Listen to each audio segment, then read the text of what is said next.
Selamat pagi semuanya. Hari ini kita sama-sama berkumpul dari rumah kita masing-masing untuk memulai hari kita dengan membaca dan mendengarkan firman Tuhan. Kita akan mengawalinya dengan sama-sama menyanyikan ungkapan syukur untuk apa yang Tuhan kerjakan di dalam kehidupan kita. Dalam segala keterbatasan kita, mari kita mengucap syukur untuk orang-orang yang Tuhan hadirkan di dalam hidup kita, untuk diri kita sendiri, untuk apa yang ada pada diri kita, untuk setiap pekerjaan walaupun kadang terasa lelah, untuk setiap awan hitam, bahkan mentari yang terus bersinar bagi kita, untuk suka duka yang Ia percayakan karena Ia memiliki tujuan khusus di dalam hidup kita. Kita akan sama-sama menyanyikan lagu Syukur Padamu ya Allah.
Mari kita sama-sama berdoa.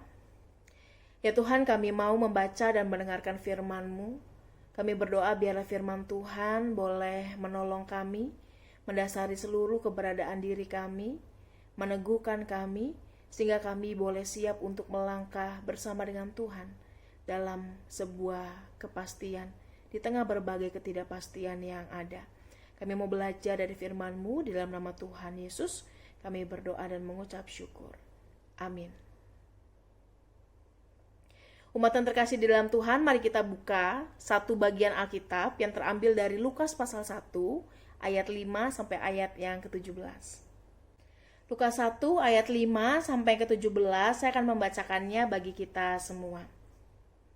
Pemberitahuan tentang kelahiran Yohanes Pembaptis. Pada zaman Herodes, Raja Yudea, adalah seorang imam yang bernama Zakaria dari rombongan Abia. Istrinya juga berasal dari keturunan Harun, namanya Elisabet.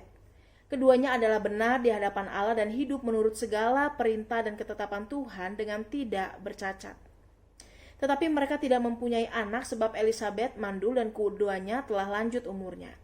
Pada suatu kali waktu tiba giliran rombongannya, Zakaria melakukan tugas keimaman di hadapan Tuhan. Sebab ketika diundi sebagaimana lazimnya untuk menentukan imam yang bertugas, dialah yang ditunjuk untuk masuk ke dalam bait suci dan membakar ukupan di situ. Sementara itu seluruh umat berkumpul di luar dan sembahyang. Waktu itu adalah waktu pembakaran ukupan.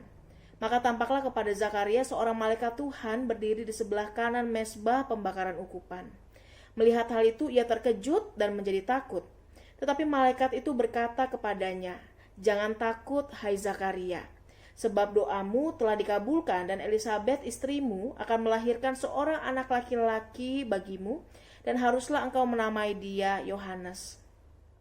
Engkau akan bersukacita dan bergembira, bahkan banyak orang akan bersukacita atas kelahirannya itu.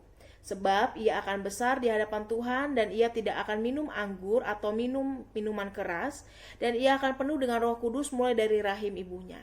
Ia akan membuat banyak orang Israel berbalik daripada Tuhan Allah mereka. Dan ia akan berjalan mendahului Tuhan dalam roh dan kuasa Elia untuk membuat hati bapak-bapak berbalik kepada anak-anaknya, dan hati orang-orang yang durhaka kepada pikiran orang-orang benar, dan dengan demikian menyiapkan bagi Tuhan suatu umat yang layak baginya. Demikianlah firman Tuhan. Umat yang dikasihi Tuhan, Anda dan saya punya cara yang berbeda ketika kita menyampaikan doa kita kepada Tuhan. Setiap orang punya caranya masing-masing. Ada yang menyampaikan permintaannya dengan mengatakan sesuatu yang lebih umum, tetapi ada banyak orang yang juga memilih untuk mengatakan sedetail mungkin. Bahkan ada orang yang mengatakan jangan mengatakan sesuatu tuh secara umum dong, nanti kan luas banget. Kalau berdoa itu sifatnya harus spesifik, sedetail mungkin, akan lebih baik. Jadi kalau misalnya mau punya pasangan hidup, minta sama Tuhan. Maunya tuh orang kayak apa, rambutnya kayak apa, tinggi atau enggak, kaya atau enggak, orangnya seperti apa, dan seterusnya. Kalau kita mau minta rumah, minta sama Tuhan, luas tanahnya berapa, bangunannya berapa, doakan itu. Kalau kita mau minta uang, maka sebutkan sama Tuhan kebutuhannya. Uang bayar uang les, bayar uang cicilan, uang berobat, kebutuhan, minta jumlahnya jelas, nominalnya berapa. Kalau kita mau kaya, minta sama Tuhan. Apa aja harta yang mau kita punya, targetnya apa, untuk apa, caranya bagaimana. Sebutkan segala sesuatu secara detail. Kalau kesel sama orang juga sebutin secara detail. Kita mau mereka mengalami apa dan seterusnya. Ya, ada orang-orang yang mengatakan kalau berdoa itu harus spesifik mungkin supaya Tuhan tahu apa yang kita mau. Daripada mengatakan hal-hal yang sifatnya umum, lebih baik mengatakan segala sesuatu sejelas mungkin. Itu dianggap sebagai sebuah strategi ya untuk apa? Berdoa sehingga doanya manjur dan seterusnya. Ya, kalau orang yang berdoanya secara umum, saudara lebih memilih ya nggak usahlah sedetail mungkin, umum-umum aja ya. Tuhan kan sudah tahu apa yang kita butuhkan dan seterusnya. Nah, saudara-saudara, saya punya pertanyaan. Tanpa berdoa, tanpa kita ngomong, Tuhan tahu nggak sih sebenarnya apa yang jadi pergumulan kita? Tanpa kita harus bicara, apakah Tuhan sudah tahu apa yang jadi kebutuhan kita, apa yang jadi pergumulan kita? Tentu jawabannya Tuhan pasti tahu, ya. Tuhan bahkan paling tahu apa yang kita butuhkan, apa yang harus dikasih dan tidak. Tuhan yang paling tahu kapan harus menjawab doa kita. Dia yang paling tahu apa yang terbaik buat kita. Tapi bukan karena Ia tahu, saudara, kita kemudian jadi mengatakan, ya udahlah, Tuhan kan kemudian pasti tahu, begitu ya. Bahkan ada jokes, saudara-saudara, candaan dalam doa syafaat yang mengatakan begini, ya Tuhan, kami mau menaikkan doa syafaat. Ya Tuhan sudah tahu apa yang mau kami naikkan, amin, dan seterusnya, gitu ya. Saudara, kita tahu betul bahwa ketika kita berdoa, orang bisa saja mengatakan hal yang spesifik atau yang sifatnya umum.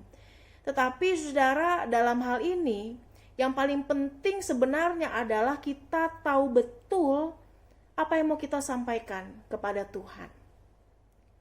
Apa yang kita minta kepada Tuhan. Itu bisa saja menjadi sesuatu yang sifatnya spesifik, tapi hati-hati, jangan kemudian karena kita terlalu spesifik, kita kemudian melupakan bahwa ada kehendak Tuhan yang lebih besar dari apa yang menjadi keinginan atau kehendak kita. Sehingga maka seberapapun yang kita sampaikan kepada Tuhan, ketika kita menyatakan dengan sungguh apa yang kita mau, apa yang kita rindukan, apa yang kita gumulkan, maka jangan tutup ruang bahwa Tuhan mungkin mempunyai jawaban yang lain. Bahwa Tuhan mempunyai hal besar lain yang Ia akan lakukan dan mungkin saja berbeda dengan apa yang kita inginkan. Ketika kita berdoa kepada Tuhan, maka persiapkanlah hati kita untuk menerima apapun yang menjadi jawaban Tuhan.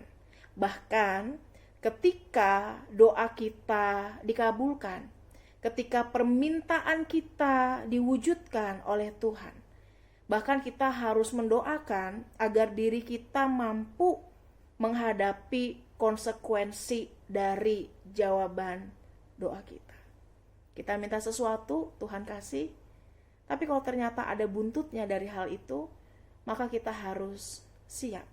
Oleh karena itu, ketika berdoa, nyatakanlah apa yang menjadi keinginanmu kepada Tuhan.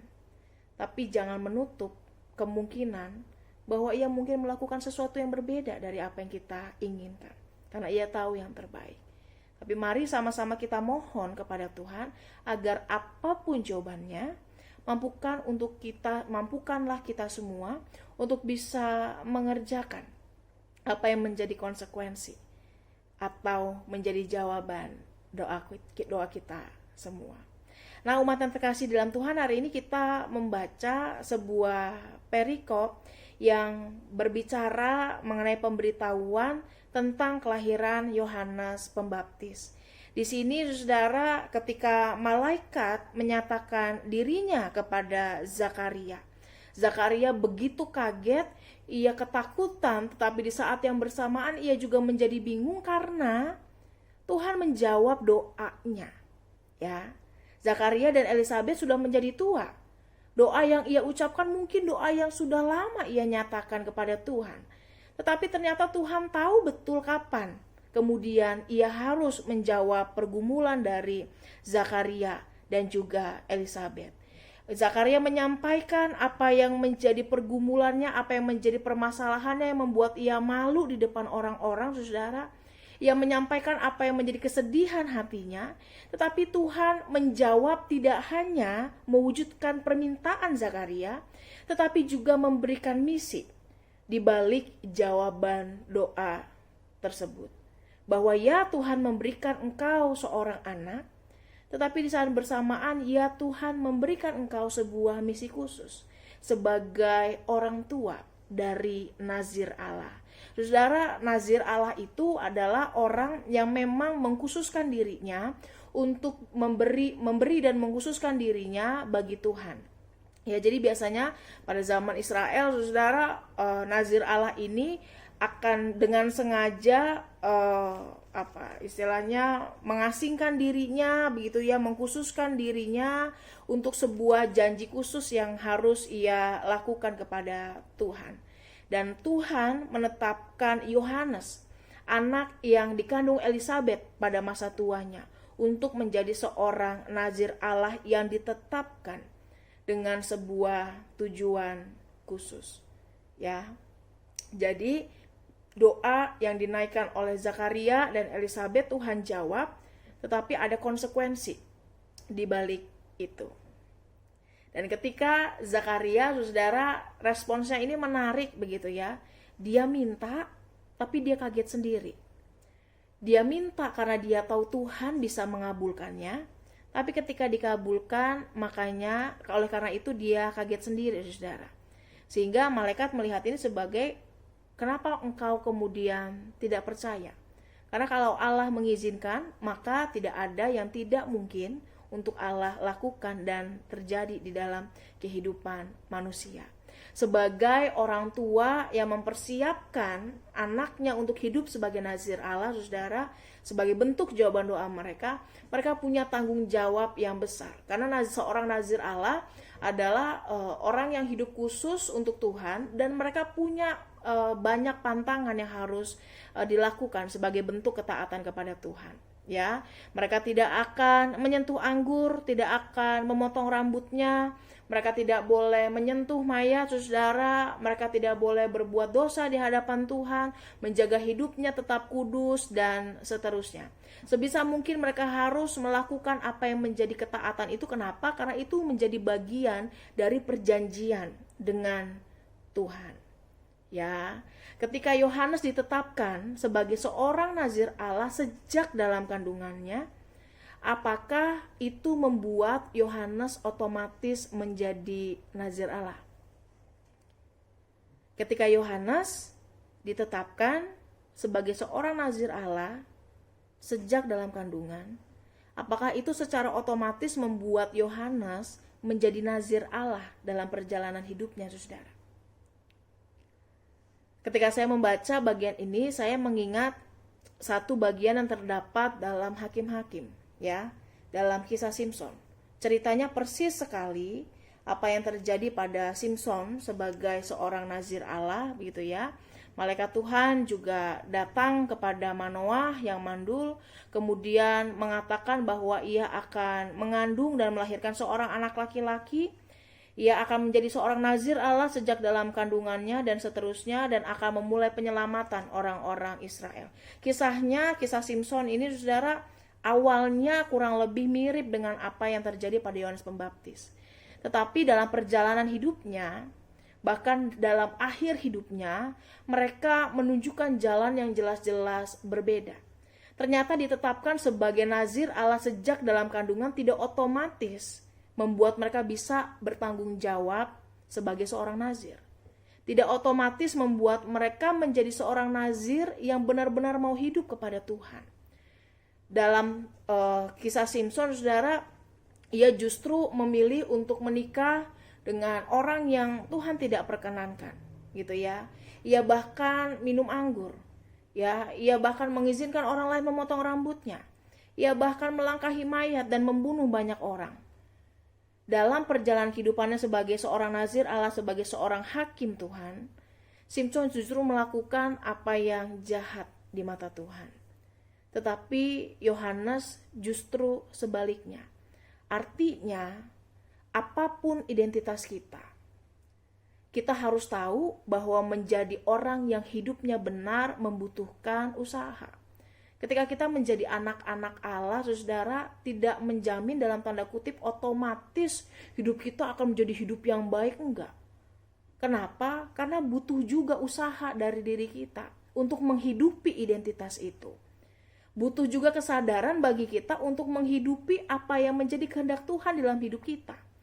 Ketika Tuhan berkehendak, saudara, terus kita mengatakan, saya nggak mau Tuhan, begitu ya. Tuhan bisa aja mengontrol kita, dia bisa aja melakukan sesuatu. Tapi Tuhan kita bukan Tuhan yang demikian, karena kita diberikan kebebasan untuk menentukan bagaimana kita harus hidup dan menjalani kehidupan kita dalam segala keterbatasan yang kita miliki. Simson memilih untuk menjalani hidupnya sesuai dengan apa yang menjadi kehendaknya. Tetapi sebagai nazir Allah, Yohanes menunjukkan bagaimana hidupnya dipakai untuk kemuliaan Tuhan. Bagaimana ia menjalani panggilannya dengan benar. Dan karena itulah ia mempersiapkan jalan bagi Tuhan. Yohanes menunjukkan, saudara, dengan hidupnya betapa ia dipakai oleh Tuhan dengan luar biasa. Sehingga ia menghidupi panggilan itu dan menjadi berkat di dalam kesehariannya. Saudara yang terkasih di dalam Tuhan, hari ini kita melihat sebuah contoh dari Zakaria dan juga Yohanes. Mereka adalah orang-orang yang Tuhan persiapkan, ya, untuk sebuah misi yang besar. Tentu tidak hanya Zakaria dan Yohanes. Ketika kita dipercayakan sebuah kehidupan, maka Tuhan juga punya misi dalam hidup kita. Sehingga hidup kita boleh menjadi hidup yang sungguh-sungguh mempersaksikan banyak kasih Tuhan, menjadi berkat di dalam keseharian kita. Ini bukan proses yang otomatis. Dari perbandingan Simson dan Yohanes kita melihat bahwa itu butuh proses dan butuh kesadaran dari diri sendiri untuk mewujudkan hal itu. Oleh karena itu, saudara, yakinlah satu hal, bahwa kita ini adalah orang-orang yang diberkati Tuhan sejak kita masih dalam kandungan. Oleh karena itu, jangan hianati apa yang menjadi kepercayaan Tuhan dan lakukan apa yang menjadi kehendaknya dalam kehidupan kita. Karena kita diciptakan untuk sebuah tujuan baik, untuk melakukan pekerjaan yang baik. Dan ketika kita memiliki pergumulan, ketika kita berdoa kepada Tuhan, mari kita sama-sama melihat apa yang kemudian terjadi pada Zakaria. Ia mendasarkan seluruh pergumulannya kepada Tuhan, menaruh air matanya kepada Tuhan, menyatakan apa yang menjadi kerinduannya kepada Tuhan, dan menyerahkan kepada Tuhan apa yang menjadi jawabannya. Dan kita mari sama-sama persiapkan diri kita bila mana Tuhan menjawab doa kita. Bagaimana ia menjawab, kapan ia menjawab, mari kita siapkan diri kita, sehingga kita tidak akan terkaget-kaget saudara ketika kemudian Tuhan menjawab doa kita. Karena kita tahu Tuhan bisa, karena kita tahu kalaupun Tuhan memberikan atau tidak memberikan sesuatu, artinya Dia mempercayakan sebuah hal untuk kita kerjakan. Tuhan punya rencana, Tuhan tahu apa yang baik buat kita. Oleh karena itu mari dalam proses mewujudkan apa yang menjadi kehendak Tuhan, kita tetap berdoa dan berpegang teguh kepada Tuhan. Kita bisa menyatakannya secara spesifik saudara, dengan kesadaran bahwa apapun yang Tuhan jawab adalah yang terbaik. Kiranya Tuhan menolong kita semua. Mari kita sama-sama berdoa. Ya Tuhan, tolong kami untuk melihat apa yang menjadi kehendak-Mu di dalam kehidupan kami. Ketika kami berdoa, meminta sesuatu kepada Tuhan, secara mendetail, kami menyatakan apa yang menjadi kerinduan kami, berikan kami hati yang besar untuk menerima apa yang menurut Tuhan baik bagi kehidupan kami. Tolong kami untuk bisa menjalani setiap jawaban doa yang Tuhan berikan dengan sebaik-baiknya. Kami mau belajar seperti Zakaria dan juga Yohanes yang mempersiapkan diri dengan baik dalam melakukan apa yang menjadi misi Tuhan dalam hidup mereka. Kami sadar ini adalah proses yang panjang, oleh karena itu sertai dan kuatkan kami sehingga kami tidak berjalan sendiri.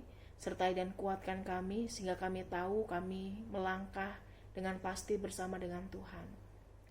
Tuhan kiranya berikan kami keberanian dan kekuatan untuk bisa mengerjakan panggilan kami, sehingga ada banyak orang yang bisa mengenal Tuhan, merasakan kasih Tuhan dalam seluruh keberadaan diri kami. Berikan kami kesehatan dan kekuatan, sehingga melaluinya kami juga boleh ditolong untuk bisa menjalani aktivitas kami dengan baik. Kami juga berdoa, biarlah kami boleh ditopang dalam setiap usaha pekerjaan yang kami lakukan. Biarlah penyertaan Tuhan, pemeliharaan Tuhan boleh ada bersama dengan kami, mencukupkan setiap kebutuhan kami, keluarga kami, mempersiapkan kami juga untuk bisa menghadapi kemungkinan-kemungkinan buruk di dalam kehidupan kami. Kami siap untuk berjalan dan melangkah bersama dengan Tuhan. Kami juga secara khusus ingin berdoa bagi rekan-rekan kami di luar sana yang sedang bergumul dengan kehidupannya, bagi mereka yang ada di Sigi dan menjadi korban dari terorisme. Kami berdoa bagi mereka dalam duka yang mereka alami, dalam trauma, ketakutan yang mereka rasakan. Tuhan kiranya memulihkan dan hadir bersama dengan mereka lewat orang-orang yang Tuhan tempatkan di sana. Biarlah Tuhan menolong mereka untuk bisa berproses dengan luka yang mereka alami saat ini. Kami yakin dan percaya pemulihan Tuhan ada bersama dengan mereka. Oleh karena itu berikanlah mereka kasih yang besar. Terlebih tolong aparat pemerintahan kami yang berjuang melakukan perlawanan kepada aksi-aksi terorisme.